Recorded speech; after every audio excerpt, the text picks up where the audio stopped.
الحمد لله نحمده ونستعينه ونستغفره ونؤمن به ونتوكل عليه ونعوذ بالله من شرور أنفسنا ومن سيئات أعمالنا من يهده الله فلا مضل له ومن يضلل فلا هادي له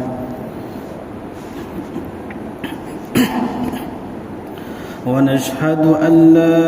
إله إلا الله وحده لا شريك له ونشهد أن سيدنا وسندنا ومولانا محمدا عبده ورسوله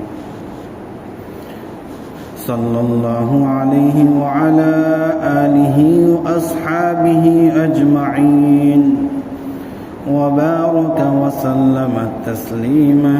كثيرا كثيرا أما بعد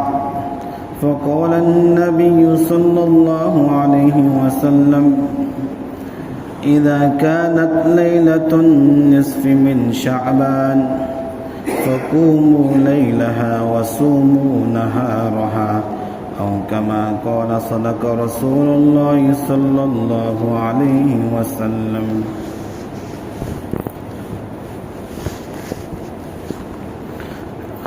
سميت لزاد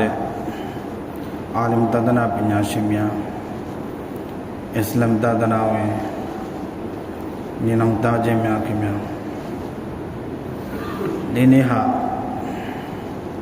شعبان سياني بيدهလာမဲ့ပတ်အင်္ဂါနဲ့ဗုဒ္ဓဟူဂျာမြရှာဘန်15ရက်ညဒီညကဒါရှာဘန်17ရက်နေ့ညဖြစ်တော့စနေနေ့ညက12ရက်နေ့ညဖြစ်တော့တနင်္ဂနွေနေ့ည13ရက်နေ့ညဖြစ်တော့မယ်တနင်္လာနေ့ညက14ရက်နေ့ညဖြစ်တော့မယ်အင်္ဂါနေ့ညက15ရက်နေ့ညဖြစ်တော့ဆိုလာမဲ့ဒီအင်္ဂါနဲ့ဘုဒ္ဓဟူဂျာညတာရှဘီဘရာအတ်ညမြဖြစ်တယ်ဆိုတော့ဒီဘရာအတ်ညနဲ့ပတ်သက်ပြီးတော့ကျွန်တော်တို့ကြိုတင်ပြင်ဆင်ထားလို့ရအောင်အဲ့ဒီညမှာတည်တာသက်ဆိုင်ကြိုပြီးတော့တည်တာလားကိုကောင်းတယ်ဒါမှအရိညာအတွက်ကိုကြိုတင်ပြီးတော့ပြင်ဆင်လို့ရမယ်ဒါကြောင့်ကျွန်တော်တို့ရဲ့အကာဘီဥလမာတွေပညာရှင်အကြီးအကဲတွေအားလုံးကဘရာအတ်ညာနဲ့ပတ်သက်တဲ့အကြောင်းကိုဘရာအတ်မတိုင်ခင်လာတဲ့ဂျုမာမှာအမြဲတမ်းသင်ပြလေးရှိတယ်ဒါကြောင့်ကျွန်တော်နေဒီဘတ်ဂျုမာမှာဒီဘရာအတ်ညာနဲ့ပတ်သက်ပြီးတော့တီထိုက်တာတွေကိုအချိန်အနည်းငယ်အတွင်းမှာရသလောက်တင်ပြတော့ဖြစ်လေးစားတဲ့သာသနာ့ညီတော်များခင်ဗျာဘရာအတ်ရှဘီဘရာအတ်ဒါလူတွေသိကြတဲ့နာမည်ဖြစ်တယ်ဆိုတော့မွတ်စလင် society မှာမွတ်စလင်လူဖွဲ့စည်းမှာဒီညောရှဘီဘရာအတ်ဆိုပြီးတော့အမှန်ကြီးဟာဒီသ်မှာလာတဲ့ဇဂလုံးကအုံးနဲ့ကျွန်တော်ဟာဒီသ်မှာဖတ်လိုက်တဲ့ဇဂလုံးလိုင်လတ်တုန်နစ်ဖီမင်ရှာဘန်15ရက်နေ့ညအဲ့လိုပဲတော့ရှဘီဘရာအတ်ဆိုပြီးတော့လိုင်လတ်တုန်ဘရာအတ်တော့ဒါပေမဲ့အဲ့ရှာဘန်15ရက်နေ့ညကိုဟလာပညာရှင်တွေကရှဘီဘရာအတ်လို့အမည်ပေးလိုက်တယ်။မကြောက်လဲဆိုတော့ရှဘ်ရဲ့အဓိပ္ပာယ်ကဖာရစီလိုညောပေါ့။ဒါကြောင့်ကျွန်တော်မရကတ်မှာညဖြတ်တန်းတာကိုရှဘ်ဂိုဇာရီလို့သုံး။ရှဘ်ရဲ့အဓိပ္ပာယ်ညဟိုဂိုဇာရီရဲ့အဓိပ္ပာယ်ကညဖြတ်တန်း။ဆိုမရကတ်မှာကျွန်တော်တပတ်ခါတညတာတနေတာတော့ရှဘ်ဂိုဇာရီသုံး။ ကရှပ်ပြတဲ့ဘေကညာ bara at ya dai be ga lum miao jin so dinya ko shabe bara at lum miao de nya lo kho ba jaw alu name piya le so yin dinya ma Allah ye banda de Allah ye bandi de amya ji mimi do ye gona de ga ni lum miao la shi mya de ga ni magfirat လွန်ငင်းချမ်းသာခွင့်ရရှိသွားတယ်မိမိတို့ရဲ့ဂုဏတွေကနေလွတ်မြောက်မှုရရှိသွားတယ်ဒါကြောင့်ဒီညကိုရှဘေဘာရာအတ်ဂုဏတွေကနေအပြစ်ဒုစရိုက်တွေကနေလွတ်မြောက်တဲ့ညဆိုပြီးတော့ဘုရားရှင်တွေကအမိပေးခဲ့တာပြတ်ဆိုလေးစားတဲ့သဒ္ဒနာညီတော်များခင်ဗျာဒီညဟာထွတ်မြတ်တဲ့ညတညဖြစ်ဘာကြောင့်လဲဆိုတော့ဒီညနဲ့ပတ်သက်ပြီးတော့အကျိုးဖဇီလတ်တွေဟာဒီသ်တော်တွေမှာတော်များများပြတွေ့ရတယ်ကျွန်တော်မဲ့ကုရ်အာန်ထဲမှာတော့ရှင်းရှင်းလင်းဒီညအကြောင်းမပါဘူးကဒ်ညအကြောင်းပါဒါပေမဲ့ဟာဒီသ်တော်တွေမှာဒီညနဲ့ပတ်သက်ပြီးတော့ဖဇီလတ်တွေအများကြီးလာရှိတာတွေ့ရတယ်အကယ်လေအဲ့ဒီဟာဒီသ်တွေကတပုတ်ကြီးအနေနဲ့ကြည့်မယ်ဆိုရင်တော့ကျွန်တော်တို့ကုရ်အာန်ကြီးဆလ္လာလဟ်အလัยဟိဝါဆလမ်ဇီကနေကျွန်တော်တို့ဒီစင်ပြန်လာတဲ့ဒီစင်ပြန်တဲ့ဒူဒီရဲ့ဒီအစင်လာကြီးကိုအာရဘီလိုဆနတ်လို့ဟာဒီသ်ရဲ့ပညာရမှာတော့ဆနတ်လို့ခေါ်တယ်အဲ့ဒီစင်တော့ရလမ်းကြောင်းစင်ပြန်ရလမ်းကြောင်းမှာတချို့စင်ပြန်တဲ့ရာဝီတွေတချို့စင်ပြန်တဲ့လူတွေကနည်းနည်းအားနည်းချက်ရှိတယ်မုဟာဒီဆင်းမုဟာဒီဆင်းဒီတွေကအိုင်မိုင်ဂျရဟူတာဒီလလို့ခေါ်တဲ့ဟာဒီသ်ကိုဘယ်ဟာဒီသ်ကစနတ်ကခိုင်မာတယ်ဘယ်ဟာဒီသ်ကစနတ်မှာအားနည်းချက်ရှိတယ်အဲ့ဒါကိုစမ်းစစ်တဲ့ပညာရှင်တွေကဒီဟာဒီသ်တော်တွေနဲ့ပတ်သက်ပြီးတော့စနတ်စင်တော့ရလမ်းကြောင်းနဲ့ပတ်သက်ပြီးတော့တချို့ရာဝီတွေမှာတချို့စင်ပြန်တဲ့သူတွေမှာအားနည်းချက်ရှိတယ်ဆိုပြီးတော့သူတို့ကတတ်မှတ်ထားတယ်ဆုံးဖြတ်ချတာရှိတယ်ဆိုတော့တပုတ်ချင်းအနေနဲ့ကြည့်မယ်ဆိုရင်တော့ဒီဗရာအတ်ညာနဲ့ပတ်သက်တဲ့လာရှိတဲ့ဟာဒီသ်အများစုကအားလုံးမဟုတ်တချို့ဆွေးရတဲ့တယ်လည်းရှိခိုင်မာရာတဲ့တယ်လည်းရှိဆိုဟာဒီသ်အများစုကဇအီဖ်လို့ခေါ်တဲ့အားနည်းတဲ့ဟာဒီသ်တွေဖြစ်ဒါကြောင့်ပဲဟာလားကျွန်တော်တို့ဂါရမုကလစ်တွေဒီဆလဖီကျွန်တော်အများအပြည့်တည်ရတဲ့ဆလဖီတွေဒီပုဂ္ဂိုလ်တွေကဒီညရဲ့ဖဇီလတ်ကိုသူတို့လက်မခံ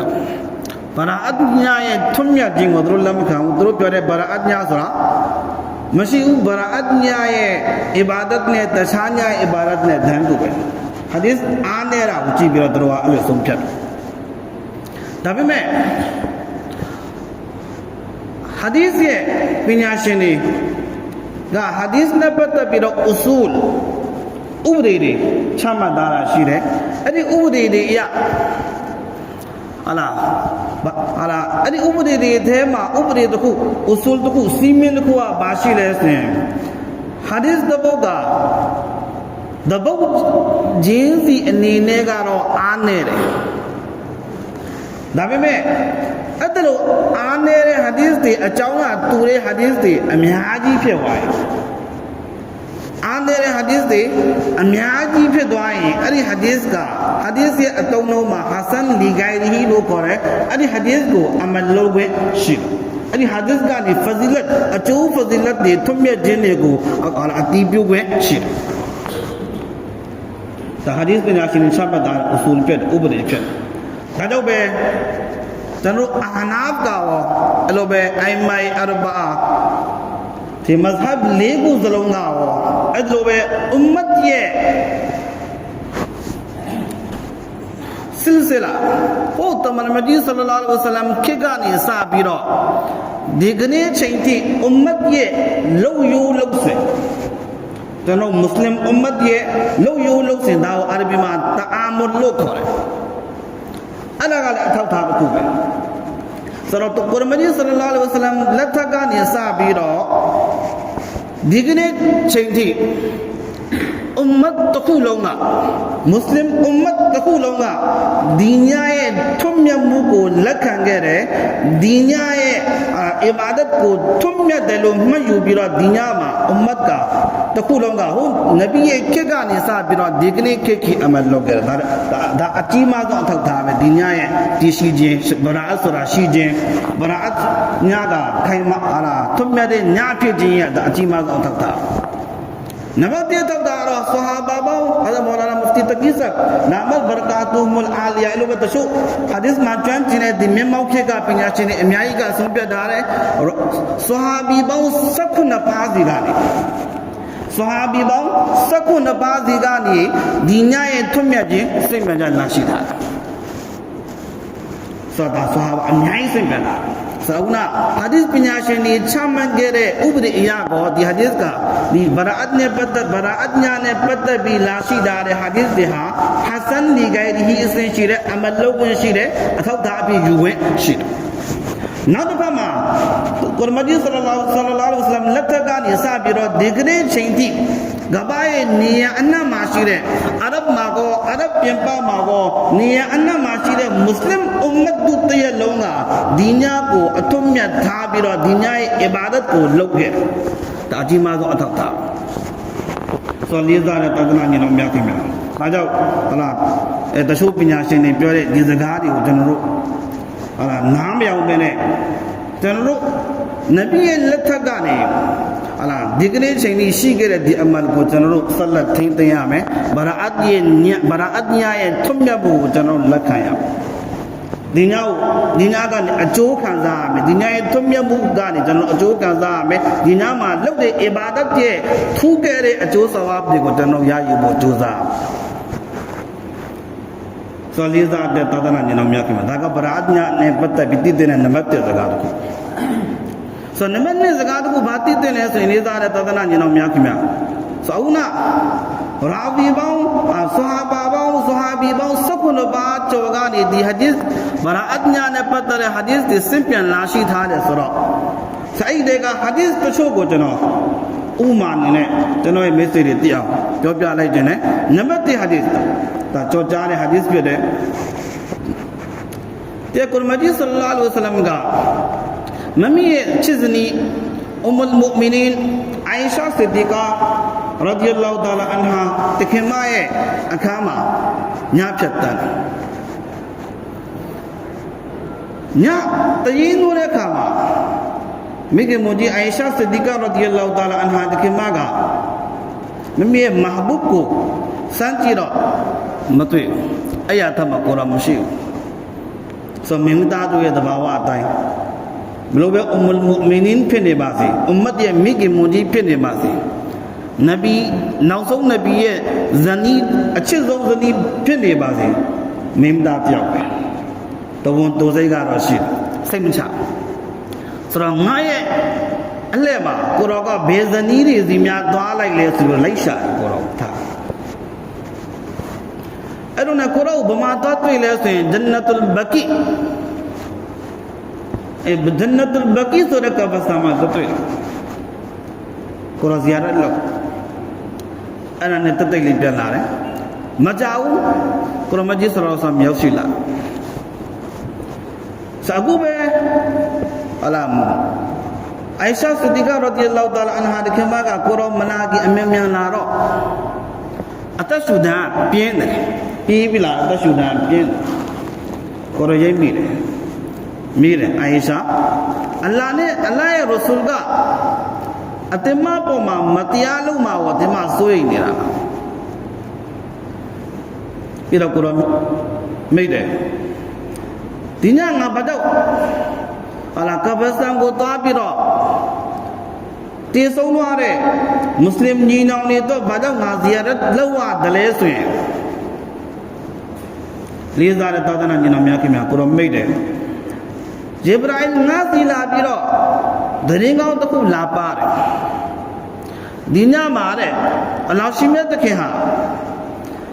ကဘီလိုင်ဘနူကလ်ဘဲ ဘနူကလ်ဘဲဆိုတဲ့မျိုးနွယ်စုမှာရှိတဲ့စိတ်တွေမှာရှိတဲ့အမွေးမြင်တွေရဲ့အရေးအတွတ်နဲ့ညီမျှတဲ့ပမာဏရှိတဲ့မွတ်စလမန်တွေရဲ့ဂုဏတွေကိုလွန်ငင်းချနာခွင့်ပေးတယ်မာဖ်လုပ်တယ်လေးစားတဲ့သာသနာညီနောင်များခင်ဗျနည်းနည်းတော့ရတော့ကိုရောနှိုင်းလိုက်တဲ့နံပါတ်1မျိုးနွယ်စုကဘနူကလ်ပဲဘနူကလ်ပဲဆိုတဲ့မျိုးနွယ်စုကအရဗ်မှာစိတ်အများဆုံးမွေးမြူတဲ့မျိုးနွယ်စုတစ်စုဖြစ်ဟာလားအိမ်တိုင်းမှာစိတ်တွေများစွာရှိတယ်ပြီးတော့ကိုရောနိုင်လိုက်တာအဲ့ဒီမျိုးနွယ်စုမှာရှိတဲ့စိတ်တွေရဲ့မျိုးနွယ်စုတစ်စုလုံးမှာရှိတဲ့စိတ်တွေရဲ့အမွေးမြင်နေတဲ့ညီမျှတဲ့အရေးအတွက်ဆိုလေးစားတဲ့တောင်းနာညီတော်များကဒါလုံးဝမရေမတွက်နိုင်တဲ့အရေးအတွက်ပဲဘာကြောင့်လဲဆိုရင်စိတ်တကောင်မှာရှိတဲ့အမွေးမြင်ကိုကျွန်တော်တို့မရေတွက်နိုင်ကွန်ပျူတာပေါက်တော့ဆိုစိတ်တကောင်မှာရှိတဲ့အရေးအတွက်စိတ်တကောင်မှာရှိတဲ့အမွေးမြင်တွေရဲ့အရေးအတွက်ကိုတော့ကျွန်တော်တို့မရေနိုင်ဘူးဆိုရင်ဒါမရေမတွက်နိုင်အောင်ရှိတယ်ဆိုရင်အဲ့ဒီမျိုးနွယ်စုတစ်စုလုံးမှာရှိတဲ့စိတ်အကောင်ကြီးခမန်ဒီအဖြစ်စိတ်အကောင်ကြီးတောင်းကနန်းနဲ့ရှိမယ်အနည်းဆုံးထောင်ကနန်းတော်ရှိမယ်အဲ့ဒါတော့များပြတဲ့စိတ်အကောင်ကြီးတွေမှာရှိတဲ့အမွေးမြင်တွေကဘလောက်တောင်များမလဲကျွန်တော်အုံနောက်လည်းမစမ်းဘူးဘယ်ကွန်တာမှလည်းစမ်းအဲ့ဒါတော့များပြတဲ့ပမာဏရှိတဲ့မွတ်စလင်တွေကိုအလ္လာဟ်ရှိမြတ်ကဒီညမှာလွန်ငင်းချမ်းသာခွင့်ပေးတယ်မဂ်ဖီရတ်ရှိမြတ်ဒါကြောင့်ငါအနေနဲ့ဒီဂျန်နတ်အလ်ဘကီဆိုတဲ့ဒီကဘစတန်ကိုလာပြီးတော့ဇီယာရတ်လာလို့ရခြင်းဖြစ်ဒါဘရာအတ်ညာနဲ့ပတ်သက်ပြီးတော့လာရှိတဲ့ဟာဒီသ်တော်ဘူးနောက်ဟာဒီသ်တော်ဘူးမှာလာရှိတဲ့ကုရမကြီးဆလ္လာလဟ်အလိုင်းဝါဆလမ်အမေရှိတယ်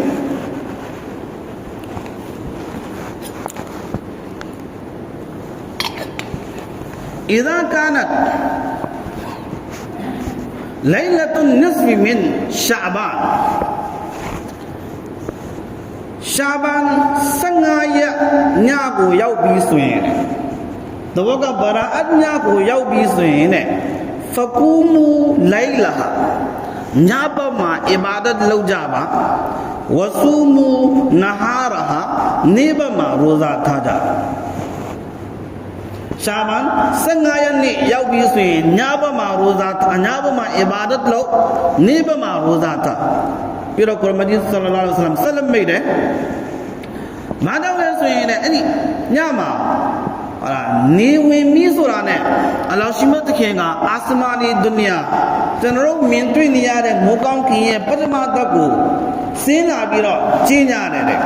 मा चिन्या ले से अला मिम मुस्तगफिरन फअगफिरा ngā ashir ziga ne magfirat lunin chana kwe ko taung khan de du tyaw yaw shi da la fa agfira la tu ye api guna de ko ngā shin lunin chana kwe pe me khwet lo pe me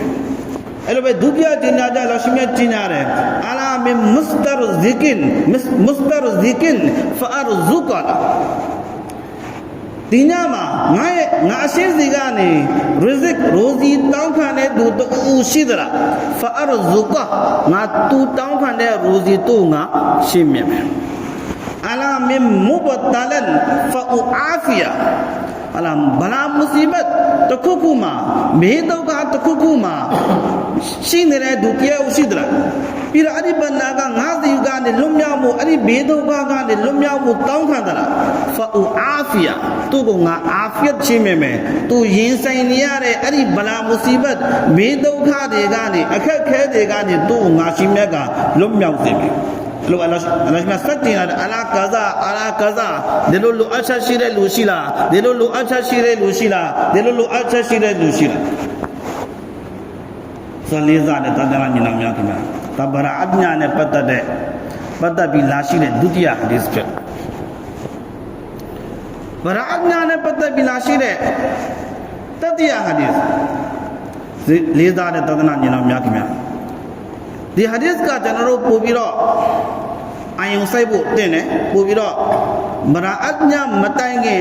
ကြိုတင်ပြီးတော့ပြင်ဆင်ဖို့တင်တဲ့ဟာဒီသ်တော့ဖြစ်ဒါကြောင့်ဒီဟာဒီသ်ကိုအာယုံစိုက်ပြီးတော့နားထောင်စေခြင်း ကုရမကြီးဆလ္လာလဟ်အလိုင်းဝါဆလမ်အမေရှိတယ်ဘာရာအတ်ညမှာအလ္လာဟ်ရှိမြတ်ကမရေမတွက်နိုင်တော့အီမန်ရှင်တွေရဲ့ဂုဏတွေကိုမာဖ်လုပ်ပေးတယ်လူငင်းချမ်းသာပွင့်ပေးတယ်မဂ်ဖီရတ်ပေးတယ်ဒါပေမဲ့ခုနှစ်မျိုးတော့သူမပါဘူးခုနှစ်မျိုးတော့သူအလ္လာဟ်ရှိမြတ်ဒီညမှာအထူး special ပေးနေတဲ့မဂ်ဖီရတ်ရဲ့ဆုလက်ကိုအဲ့ဒီခုနှစ်မျိုးတော့သူမရနံပါတ်1ကဘယ်လိုလဲဆိုရင်မုရှရစ်အလ္လာဟ်နဲ့ရှရစ်ကလုပ်တယ်သူလည်းပဲဒီညမှာအလ္လာဟ်ရှိမြတ်ဟာလာပင်းတဲ့မဂ်ဖီရတ်ကိုရရှိမှာမဟုတ်လေးစားတဲ့သာသနာ့ညီတော်များခင်ဗျာကျွန်တော်တို့စိတ်ထဲမှာဒါကတော့ငါတို့နဲ့မဆိုင်ငါတို့အားလုံးကမရှရစ်မဟုတ်ကြဘူးအဲ့လိုထင်ကောင်းထင်လိုက်လေးစားတဲ့သာသနာ့ညီတော်များခင်ဗျာရှရစ်ကနှမျိုးရှိတယ်တစ်မျိုးကရှရစ်ကခဖီနောက်တစ်ခုကရှရစ်ကဂျလီရှရစ်ကဂျလီဆိုတာကထင်ရှားတဲ့ရှရစ်ကအဲ့ဒါကဘယ်လိုရှရစ်ကမျိုးလဲဆိုရင်အလ္လာဟ်ရှင်မြတ်နဲ့သူ့ဖတ်ရှင်တွဲပြီးတော့အရာတစ်ခုခုကိုကိုးကွယ်ခြင်းအဲ့ဒါရှရစ်ကဂျလီလို့ခေါ်တယ်ကြီးမားတဲ့ရှရစ်အလ်ဟမ်ဒူလ illah ကျွန်တော်အွမ်မတ်တစ်ခုလုံးအဲ့ဒီရှရစ်ကကနေတော့အလ္လာဟ်ရှင်မြတ်ကျွန်တော်တို့ကိုဟိဖာဒတ်လုပ်တာပြီအလ်ဟမ်ဒူလ illah နောက်တစ်ခုကရှရစ်ကခဖီရှရစ်ကခဖီဆိုတာကတခြားသူကိုပြစားဖို့တော့ကျွန်တော်အီဘာဒတ်လုပ်တယ်ကျွန်တော်နမာဇ်ဖတ်ပြတယ်လူတွေကငါ့ကိုနမာဇီဆိုပြီးတော့ခေါ်ရကျွန်တော်ဇကာတ်ပေးပြတယ်အဲ့လိုပဲတခြားအလှူတွေလှူပြတယ်လူတွေကငါ့ကိုတော်ပဲနရာတရားထက်တန်တဲ့တော်ပဲရက်ရောတဲ့တတိကြီးဖြစ်ပါတယ်ဟာဂျီဆပ်ကြီးဖြစ်ပါတယ်ဆိုပြီးတော့အဲ့လိုထင်စေခြင်းလို့အဲ့လိုတွေးတော်ပြီးသူလှူတယ်ရေယာနဲ့လုပ်တယ်အီဘာဒတ်လုပ်တယ်ဒါပေမဲ့ရေယာနဲ့လုပ်တယ်ပြစားမှုနဲ့လုပ်တယ်ဆိုအဲ့ဒါကိုဤရေယာကိုဟာဒီသ်တော်ရဲ့အတုံးလုံးမှာရှရစ်ကီခဖီလို့တော့ဆိုလေးစားတဲ့သာသနာ့ညီတော်များခင်ဗျာဆိုတော့ကုရမကြီးဆလ္လာလဟ်အလိုင်းဝါဆလမ်ကမုရှရစ်ကိုခွင့်မလွတ်ဘူးဆိုတာကဟာလာလေးစားတဲ့သာသနာ့ညီတော်များခင်ဗျာနဗီကခြုံပြီးတော့ပြောတာလားရှရစ်ကီဂျလီကတော့ပါနာသေးကြတယ်အဲ့လိုပဲရှရစ်ကီခဖီအသေးသားရှရစ်လည်းပါကောင်းပါနိုင်တယ်ဒါကြောင့်ကျွန်တော်တို့ရဲ့အမလ်အီဘာဒတ်တွေမှာရိယာပြစားမှုတွေပါနေတယ်ဆိုရင်ကျွန်တော်ရှရစ်ကီခဖီထဲမှာရှိတယ်ရှရစ်အသေးသားထဲမှာကျွန်တော်ရှိတယ်ဒါကြောင့်ကျွန်တော်ဟာဘာရာအတ်ညမှာရရှိမဲ့မဂ်ဖီရတ်ကိုကျွန်တော်ရမှာမဟုတ်ဒါကြောင့်အဲ့လိုယောဂမျိုးကျွန်တော်မှာရှိတယ်ဒီအသေးစားရှရစ်ကီယောဂကျွန်တော်မှာရှိနေတယ်ဆိုတော့ကျွန်တော်သိတယ်ဆိုရင်ကျွန်တော်အချိန်မီဒီညမတိုင်ခင်အလားတမငိုယိုပြီးတော့မမီရဲ့အမားကိုဝန်ချတောင်းမှလိုက်ပါပြီးတဲ့နောက်ပိုင်းမှာဘာရာအတ်ညရဲ့ဒီကြီးမားတဲ့မဂ်ဖီရတ်ရဲ့ဆုလက်ကိုကျွန်တော်ပြင်ဆင်နေမှာဖြစ်ဇာနတာဘာရာအတ်ညမှာအလ္လာဟ်ရှိမပေးမဲ့မဂ်ဖီရတ်ကိုမရမဲ့နံပါတ်1လို့ဘာရာအတ်ညမှာအလ္လာဟ်ရှိမချီးမြှင့်မဲ့မဂ်ဖီရတ်ကိုမရမဲ့ဒုတိယပုဂ္ဂိုလ်ကဘယ်လိုလဲဆိုရင်လေးစားတဲ့သာသနာညီနောင်များခင်ဗျာမူရှာဟင်စိတ်ထဲမှာအကောက်ထားတဲ့သူတခြားသူတွေနဲ့ပတ်သက်ပြီးသူစိတ်ထဲမှာအကောက်ရှိတယ်အမြင်မကြည့်နေဘူးအကောက်ထားရတယ်အဲ့ဒါလိုလူမျိုးကိုလည်းအလ္လာဟ်ရှိမြတ်ကအလာဘာရာအတ်ညမှာချီးမြှင့်မဲ့မဂ်ဖီရတ်ကိုသူ့ချီးမြှင့်မှာမဟုတ်တန်တမန်နဲ့အကျေမရှိတော့ဆင်းရဲနေနံပါတ်3ပုဂ္ဂိုလ်ကဘယ်လိုလဲဆိုရင်လေးစားတဲ့သာသနာညီနောင်များခင်ဗျအာကေဝါလီတိုင်းမိဘနှစ်ပါးရဲ့အမိတ်ကိုဖီဆန်တဲ့သူမိဘနှစ်ပါးရဲ့အမိတ်ကိုဖီဆန်တဲ့သူဆိုတာဟာလာဟာဒီသ်ပညာရှင်တွေကဘာရှင်းလဲဆိုရင်ဒါမိဘနှစ်ပါးကိုစိတ်ဒုက္ခရအောင်လုပ်တဲ့သူတခါကမိဘကဘာမဟုတ်တဲ့ကိစ္စတွေတခုကျွန်တော်ခိုင်းကျွန်တော်ကလောစင်မလုပ်ပေးလိုက်ဘူးဒါမိဘလည်းစိတ်မဆိုးဘူးဆိုဒီထဲမှာမပါဒါပေမဲ့ဒီလိုလုံးရမျိုးတခုကျွန်တော်ကလုပ်လိုက်တယ်မိဘကအမိတ်မပေးတော့ဘူးအပေါ်ရအားဖြစ်ကြည့်မယ်ဆိုရင်တော့မိဘရဲ့အမိတ်ဖီဆန်ခြင်းထဲမှာမပါဘူးဒါပေမဲ့မိဘစိတ်ထဲမှာနာကျင်သွားတယ် စိတ်ဒုက္ခရောက်သွားတယ်စိတ်မကောင်းဖြစ်သွားတယ်စိတ်ထဲမှာဒဏ်ရာတစ်ခုရသွားတယ်ဆိုရင်အဲ့ဒါဒီမိဘနှစ်ပါးရဲ့အမိန့်ဖီဆန်တဲ့စင်းထဲမှာပါတယ်အဲ့ဒီဘဏ္ဍာကိုလည်းရှိမြတ်ကဘာရာအတ်ညမှာရှင်းမြတ်မဲ့ဒီကြီးမားတဲ့မဂ်ဖီရတ်ကိုရှင်းမြတ်မှာဟုတ်နံပါတ်3ပုဂ္ဂိုလ်နံပါတ်4ပုဂ္ဂိုလ်ကဘယ်လိုလဲဆိုရင်မုစဘီလီအီဇာလုံကြီးတွေဘောင်းမီတွေကိုချင်းမျက်စိအောက်ဒရုတ်တိုက်ဝတ်သားတဲ့သူရေးစားတဲ့တဒနာမြင်တော်များခင်မှာဒါကတော့ကျွန်တော်ဒီကနေ့ကျွန်တော်ရဲ့မွတ်စလင်အွမ်မတ်တွေမှာအထူးသဖြင့်လူငယ်အတိုင်းဝိုင်းမှာတော်ပဲများပြားနေတဲ့ယောဂတစ်ခုဖြစ်တယ်ဟုတ်လားကျွန်တော်လူငယ်တွေကမတတ်မှတ်လဲဆိုရင်ဒီချင်းမျက်စိအောက်ဘောင်းမီလုံကြီးမဟုတ်ဘူးဆိုရင်ဒါကိုကျွန်တော်တို့ကတာဇန်လို့တတ်မှတ်ချင်းမျက်စိအပေါ်မှာလုံကြီးဘောင်းမီဝတ်တာကိုဝတ်ရတာတာဇန်တောကြတယ်လို့တတ်မှတ်တောဆန်တယ်လို့သတ်မှတ်တယ်ချင်းမျက်စိအောက်လုံးကြီးဟာလားဘောင်းပြီးဝတ်မှပဲဒါဟာအထက်တန်းဆန်တယ်ခင်မိတဲ့အလှပတစ်ခုဖြစ်တယ်ကျွန်တော်တို့မှတ်ယူဆိုလေးစားတဲ့သောဒနာညီနောင်များခင်ဗျာဒါပေမဲ့ကိုရမကြီးဆောဆမ်အမေရှိတယ်အဲ့ဒါလို့ချင်းမျက်စိအောက်လုံးကြီးဘောင်းပြီးဝတ်တဲ့သူကိုလည်းဗရာအတ်ညာမှာချီးမြှင့်မဲ့ကြီးမားတဲ့မဂ်ဖီရတ်ကိုလည်းရှိမဲ့ချီးမြှင့်မှာမဟုတ်အနမလီပုဂ္ဂိုလ်နမလာပုဂ္ဂိုလ်ကဘယ်လိုလဲဆိုရင်ရှရာဘ်ကအာဒီအယဆွဲနေတဲ့သူကြောက်အယကိုသူမလွတ်နေစဉ်အယတောက်ဆက်တော်လူမျိုးကိုလည်းအလ္လာဟ်ရှိမြတ်ကဒီမဂ်ဖီရတ်ဒီဗရာအတ်ညာမှာချီးမြှင့်မဲ့ဒီမဂ်ဖီရတ်ကိုချီးမြှင့်မှာမဟုတ်ဒါနမငါပုဂ္ဂိုလ်နမ6ကဘယ်လိုလဲဆိုရင်ဂျူဂုလ်ခိုတ်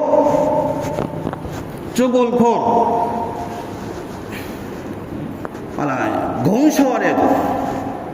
တယောက်စကားကိုနောက်တယောက်စီပို့တယ်ကိုလိုစကားကိုဒီလိုစီပို့တယ်သူတို့များကိုရန်တိုက်ပေးတယ်အဲ့ဒါလိုရန်တိုက်ပေးတဲ့သူဂုံးချောတဲ့သူတော်ဆိုးတဲ့သူဖြစ်တယ်အဲ့ဒါလိုလူမျိုးကိုလည်းအလ္လာဟ်ရှိမြတ်ကဟာလာဗရာအတ်ညာမှာချီးမြှင့်မဲ့မဂ်ဖီရတ်ကိုချီးမြှင့်မှာမဟုတ်ဒါနံပါတ်6ပုဂ္ဂိုလ်နံပါတ်9ပုဂ္ဂိုလ်ကဘယ်လိုလဲဆိုရင်ကာတီလ်နဖ်လူများအတက်ကိုမတရားတတ်လိုက်တဲ့သူအဲ့လိုလူတက်သမားကိုလည်းအလ္လာဟ်ရှိမြတ်ကဟာလာဗရာအတ်ညာမှာချီးမြှင့်မဲ့မဂ်ဖီရတ်ကိုချီးမြှင့်မှာမဟုတ်